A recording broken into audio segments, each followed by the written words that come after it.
Magandang umaga sa inyo. Inom tayo ng Ginger Defense. Yan, from Costco. Yan, inom muna tayo.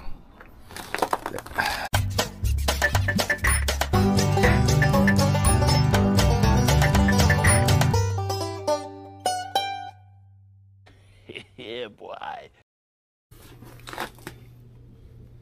Kunin natin yung booster. Magang umaga eh.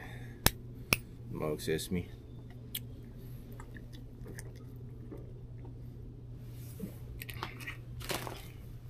Naiwan yung ganyang coaching naka-on ay mag-start, kaya boost natin, dalhin natin.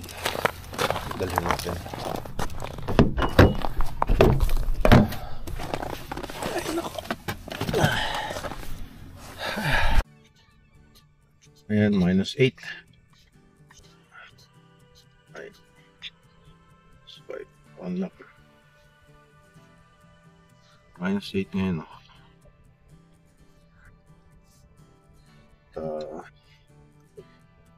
Saturday morning. Ayan, lahat tulog pa. Ayan, binibenta kano kaya yan?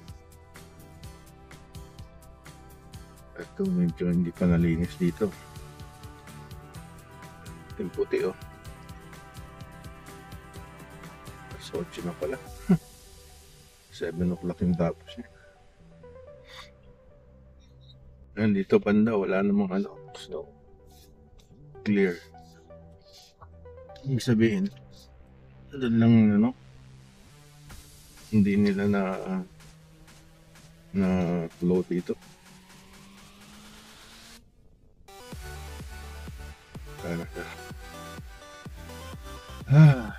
Nanood ako ng mga vlog tungkol sa immigration. Nga, marami nang araw ang hindi nare-renew dito ata.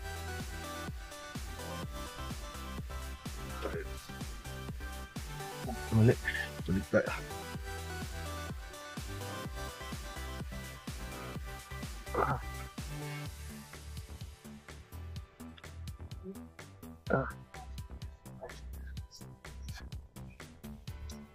Mali tayo ng likod.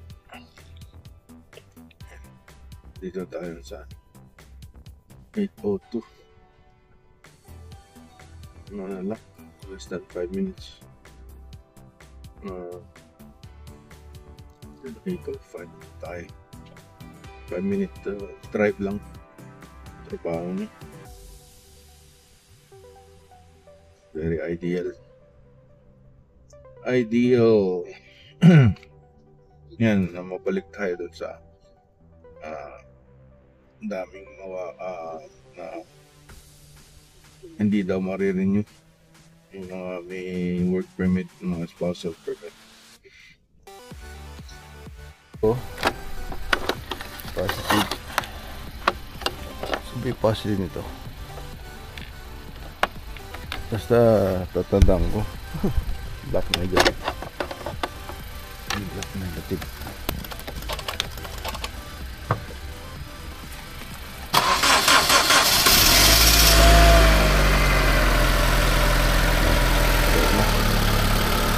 Yun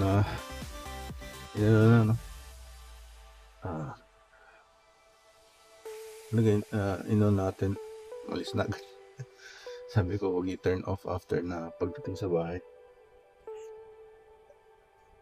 para ma-charge yung battery.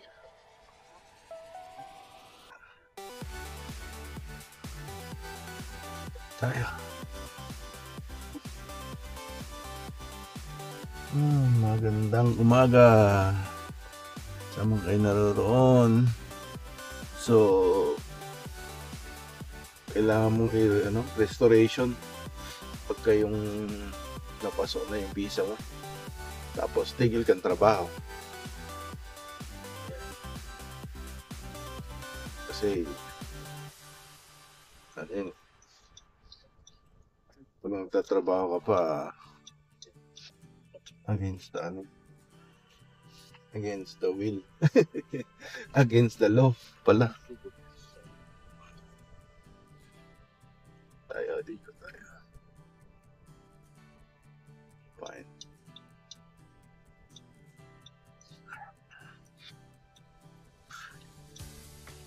Ayan. Umaga. Saan ba tayo? Ano mga dapat gawin? May restoration status. Good for 3 months. Habang hihintay ka ng different pathway. Kasi mali yung nagpupunta ng visitor. Nagsiswitch. Ayan yung mali yung ata yung napanood ko dun sa isang vlog ng isang Pinay na sabi i-switch to visitors. Tamatay. Oops. Dito na ako. So kailangan mo ng restoration visa or kung visitors or kung visitors naging student, I don't know kung po pwede yun, but you have to pay kasi nga mataas ang student visa. May mga requirements na 21,000 and then you have to have a 1 year sa bank, 1 year fund. So I don't know kung good advice yung sinasabi ka. I'm just worried about the others, right? Na naghihintay pa rin hanggang ngayon ako sa nagtatrabaho. So in his mind, okay, nakalagpas ako, but who knows, right? That could be a downfall if you're not not to come back here. Kasi nakita nila sa record mo, nagtrabaho ka, na alam mo nang paso na pala yung work visa mo. So you have to be honest and everything, right? Kaya nang napanood ko ng isang vlog, napaso na siya ng spousal work permit. Tingil agad siya. Bigyan na siya mo Pilipinas tapos nag-apply siya ng panibagong visa. Hindi naman yung sinabi yung work permit din siguro, but I don't see if it's working or not. So, yung punta tayo sa isang birthday ng isang kaibigan ni Esme, katrabaho sa healthcare sa hospital. Turista yung kanyang sister. Uwi na ng April at mag-apply ata for the PR live-in caregiver, PR on arrival. So kailangan magagaling ata doon. Pero iba yung unahin muna nila yung mga nandito bago yung mga nasa outside ng Canada. So, a few hours later. Pagkain na. Ginatang. Isda.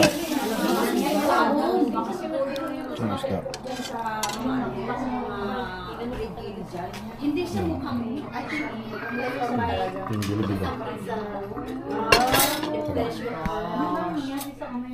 Pansit. Walang ano? Happy birthday, dear Doris! Happy birthday to you!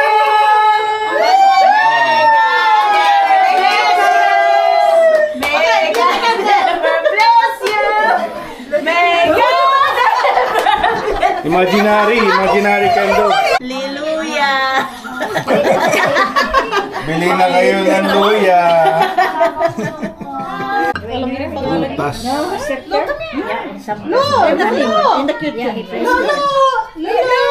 Lo. Tayo sa ating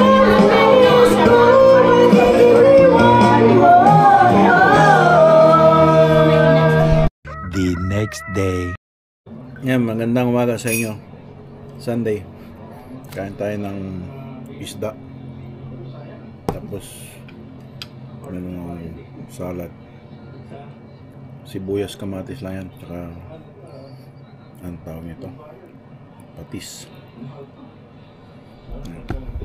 Ayan, ang Canada mayroong bagong Prime Minister, si Mark Carney, ay hindi elected, so we should have a possible early election this year.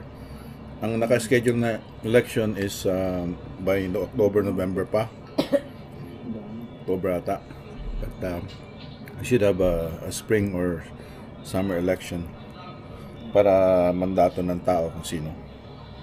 But I'll let you guys decide for yourself. So, but another term for the Liberals would be like Justin Trudeau 2.0. So, yun lang ang aking masasabi.